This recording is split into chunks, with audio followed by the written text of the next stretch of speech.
الحمد لله والصلاة والسلام على رسول الله أما بعد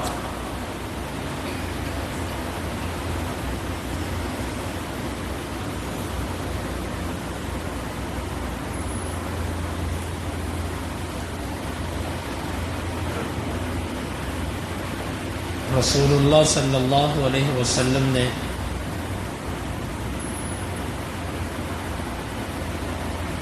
دجال کے بارے میں اپنی امت کو ڈرایا،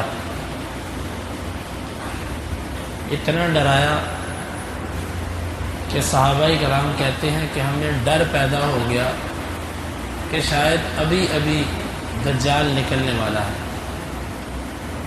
کیونکہ آپ صلی اللہ علیہ وسلم نے فرمایا تھا کہ اگر وہ میرے زمانے میں نکل آیا تو میں اس سے جھگڑا کروں گا، لیکن اگر وہ میرے زمانے میں نہ نکلا پھر تم میں سے ہر ایک بندہ اس کے ساتھ اپنے معاملے کو کرے گا۔ اور دجال کا فتنہ اتنا خطرناک ہے کہ اللہ تعالیٰ نے اس سے بڑا فتنہ کوئی پیدا نہیں کیا،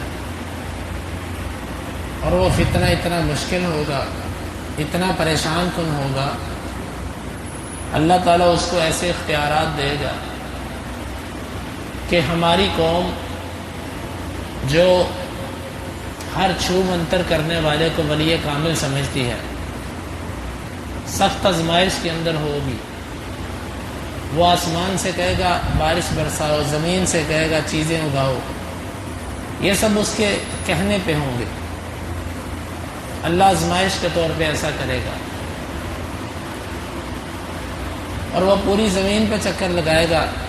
اس کی ٹوٹل مدت 40 دن ہوگی۔ اس کا جو پہلا دن ہے وہ 1 سال کے برابر، دوسرا دن 1 ماہ کے برابر، تیسرا دن 1 ہفتے کے برابر، باقی جو اس کے 37 دن ہوں گے وہ عام دنوں کی مثل ہوں گے۔ پوری زمین پر وہ پھرے گا سوائے مکہ اور مدینہ کے۔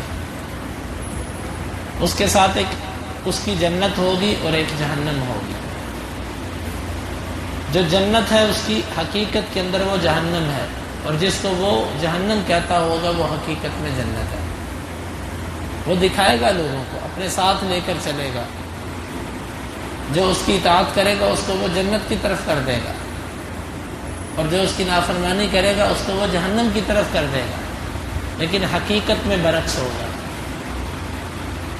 اور جس وقت وہ آئے گا اس وقت قحط سالی، غریبی، فقیری کی یہ کیفیت ہوگی کہ لوگ ترس جائیں گے۔ آج آپ دیکھیں، اللہ کا شکر ہے سب لوگ کھاتے ہیں، لیکن لوگ پھر بھی اناج کے لیے ہر چیز کی آئے دن کوئی نہ کوئی قلت بنی رہتی ہے۔ جب وہ آئے گا ایسی قلت ہوگی، ایک طرف لوگوں کو موت نظر آتی ہوگی اور ایک طرف لوگوں کو اس کی طرف سے راشن ملتا ہوگا۔ پھر وہ لوگ کہ جو دنیا کو دین پر ترجیح دیتے ہیں وہ بہت جلد اس سے متاثر ہو کے اس طرف چلے جائیں گے، اور وہ ان کو دے گا۔ جو اس کو نہیں مانتے ہوں گے بظاہر ان کے لیے وہ مشکلات بنائے گا، حتیٰ کہ وہ اتنی آزمائش کرے گا، ایک دیہاتی کو کہے گا کہ اگر میں تیرے ماں باپ تیرے لیے زندہ کر دوں تو تو مان جائے گا کہ میں رب ہوں؟ کہتا ہاں۔ وہ 2 جنات کو حکم دے گا کہ تم اس کے ماں اور باپ کی شکل اختیار کرو۔ وہ آئیں گے، اس کے ماں باپ کی شکل اختیار کریں گے اور اس سے کہیں گے کہ دیکھ بیٹا یہ رب ہے، اس کی اطاعت کر لے۔ اتنا بڑا فتنہ، اور اللہ کی طرف سے آزمائش ایسی ہوگی کہ زمین پر بڑی تیزی سے چکر لگائے گا، وہ زمین کے کونے کونے پہ جائے گا، اور اس کے ساتھ یہودیوں کے لشکر ہوں گے، اور بھی کئی کفار اس کے ساتھ مل جائیں گے، اور منافقین، کمزور ایمان والے، دین سے زیادہ تعلق نہ رکھنے والے، سب کے سب اس سے متاثر ہو کے گرتے جائیں گے، یہاں تک کہ مکے اور مدینے کے اندر جب وہ آئے گا وہ داخل تو نہیں ہو سکے گا، لیکن وہاں پر ایک ایسی کیفیت پیدا ہوگی زلزلے کی کہ ہر قسم کے منافق اور بے دین آدمی کو اللہ مکے اور مدینے سے نکال دے گا.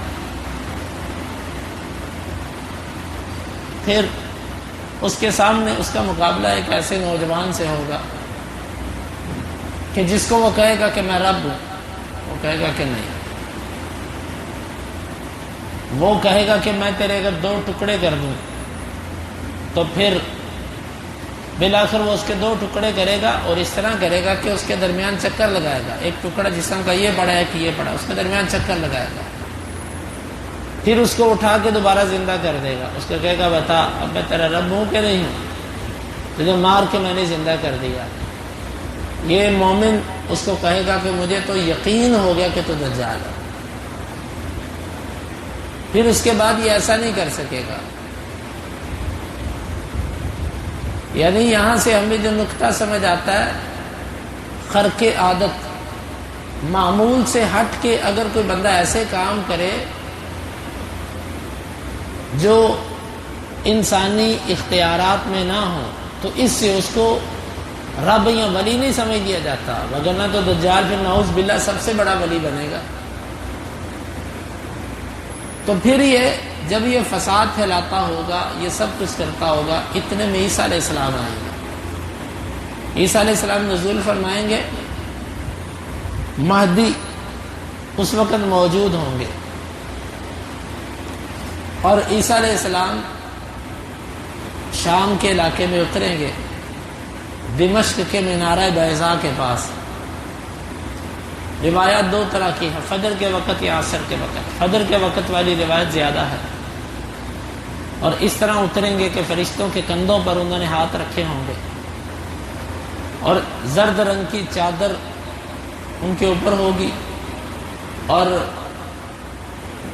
یوں ان کے بالوں سے پسینہ گر رہا ہوگا جیسے ابھی غسل کر کے نکلے ہیں. نماز کا وقت ہوگا،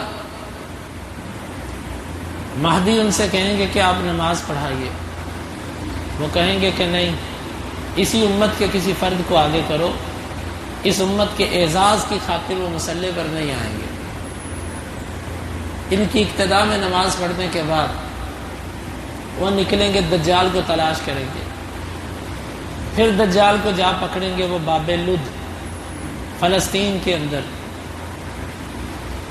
باب لد، وہاں پر جا کر اس کو پکڑیں گے، اور دجال ان کو دیکھتے ہی یوں پگھلنا شروع ہو جائے گا جس طرح نمک پانی کے اندر پگھلتا ہے، اور اسے وہ قتل کریں گے. یہ دجال کا فتنہ. پھر اس کے بعد یاجوج ماجوج آئے گی. پھر اس کے بعد باقی علامات ہیں قیامت کی. تو حدیث کے اندر لفظ ہے ما من نبی الا انذر قومہ، کوئی بھی نبی ایسا نہیں ہے جس نے اپنی قوم کو دجال سے نہ ڈرایا ہو. اتنا بڑا فتنہ ہے، اور میں تمہیں دجال سے ڈراتا ہوں، اور میں تمہیں ایک نشانی بھی بتاتا ہوں. دجال کی ایک آنکھ ہوگی، وہ کانا ہوگا، ایک آنکھ نہیں ہوگی، بالکل ایسے ہموار ہوگی، اور یہ جو ہوگی یہ بھی ایسے ابری ہوئی جیسے انگور کا دانہ ہوتا ہے. اور اس کے ماتھے پر لکھا ہوگا کافارا، جس کو ہر پڑھا لکھا اور ان پڑھ پڑھ لے گا، کافر. یہ دجال کی نشانی ہے. آپ صلی اللہ علیہ وسلم نے مختلف دعائیں بھی بتائیں دجال کے فتنے سے بچنے کے لیے. اور آپ نے سورہ کہف کے بارے میں فرمایا کہ جس کی آخری آیات 10 آیات کو پڑھتا ہے اللہ تعالیٰ اس کو دجال کے فتنے سے محفوظ رکھے گا. اور عام طور پر بھی اپنی دعاؤں کے اندر جو بندہ اللہ سے پناہ مانگتا ہے اللہ اس کو پناہ دے گا. اس کو بیان کرنے کا مقصد ہے کہ اب دجال کا ذکر، اس کا تذکرہ ہم تقریباً بھول چکے ہیں. اگر کوئی دجال کا ذکر کرتا بھی ہے تو وہ کہتا ہے یہ میڈیا ہی دجال ہے، یہ جو نئی نئی یہودیوں کی سازشیں ہیں یہ دجال ہے.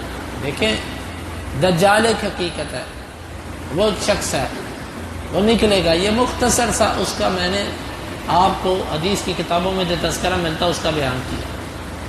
تو ایک بہت بڑا فتنہ ہے جو آنے والا ہے ہماری زندگی میں. اگر ہماری زندگی میں نہیں تو ہمارے بچوں کی زندگی.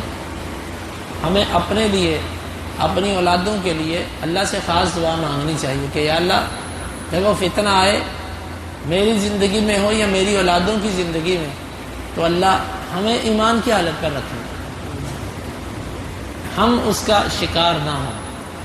اللہ رب العالمین سے دعا ہے اللہ تعالیٰ فتنوں کے دور میں ہمیں کتاب و سنت کو سمجھنے کی اور دجال اور اس کے ساتھیوں کے فتنوں سے محفوظ رہنے کی توفیق عطا فرمائے. سبحانک اللہم ربنا و بحمدک اشہد ان لا الہ الا انت